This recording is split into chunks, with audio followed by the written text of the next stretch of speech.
Mask হজ গ্রুপের মাধ্যমে পবিত্র ওমরাহ পালন করতে গিয়ে বিপাকে পড়েছে ৩৩ বাংলাদেশি। রিটার্ন টিকিট না থাকায় দেশে ফিরতে পারছেন না তারা। জেদ্দার বাংলাদেশ কনসুলেটের পক্ষ থেকে জানানো হয়েছে, আটকা পড়াদের দেশে ফেরানোর প্রক্রিয়া শুরু হয়েছে। মক্কা প্রতিনিধি কামাল পারভেজ অভি এবং জেদ্দা প্রতিনিধি মাসুদ সেলিমের পাঠানো তথ্য ছবিতে ডেস্ক রিপোর্ট। ফিরতি টিকিট না পেয়ে মক্কায় আটকা পড়েছেন ওমরাহ হজ পালন করা এসব বাংলাদেশি। ২৪ মার্চ মাস্ক হজ গ্রুপের মাধ্যমে ওমরাহ পালন করতে যান ৩৩ মুসল্লি। প্যাকেজ অনুযায়ী প্রথমে মক্কায় যাওয়ার কথা থাকলেও নেওয়া হয় মদিনায়। পরে নিজস্ব ব্যবস্থাপনায় মক্কায় গিয়ে ওমরাহ পালন করেন তারা। তো মদিনাতে আমাদের ৫ দিন রাখার পরে তার ওইখান থেকে আমাদের মক্কায় নিয়ে আসছে। ৩ দিন পর থেকে আর কোনো গাড়ি টাড়ি নাই, আমরা হাইতে পারি না, আমি অসল মানুষ।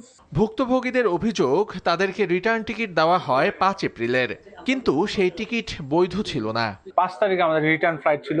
রিটার্ন টিকিট কনফার্ম না করেই, প্রতারণা করে আমাদেরকে ওনারা সৌদিতে পাঠায়। এখানে যে আমরা কোনো একটা ছাড়পত্র পাবো, যে ছাড়পত্রের মাধ্যমে আমরা এয়ারপোর্টে ঢুকতে পারবো বা ইমিগ্রেশন হবে, সেই টেনশনটা করছি। আমি এখন এরকম অসুস্থ হয়েছি যে আমি হুইল চেয়ারে বসে রয়েছি। আমি বাংলাদেশ থেকে ভালো আসছি, আর আমাকে এখন আমার সেবা যত্ন নিতে ২-৩ জন লোক লাগে। আমার ফ্যামিলি কেউ আমার সাথে নাই। আটকা পড়া ভুক্তভোগী ওমরাহ যাত্রীদের হোটেলে গিয়ে দেখা করেছেন জেদ্দা বাংলাদেশ কনসুলেটের একটি প্রতিনিধি দল।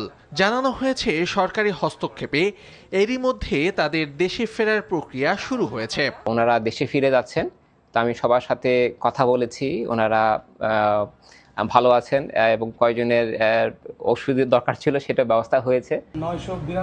অন্যদিকে আটকা পড়া মুসল্লিদের বিষয়ে খতিয়ে দেখার আশ্বাস দিয়েছে মক্কা বাংলাদেশ হজ অফিস। সকল ওমরাহযাত্রী 18 তারিখের মধ্যে ফিরে গিয়েছে।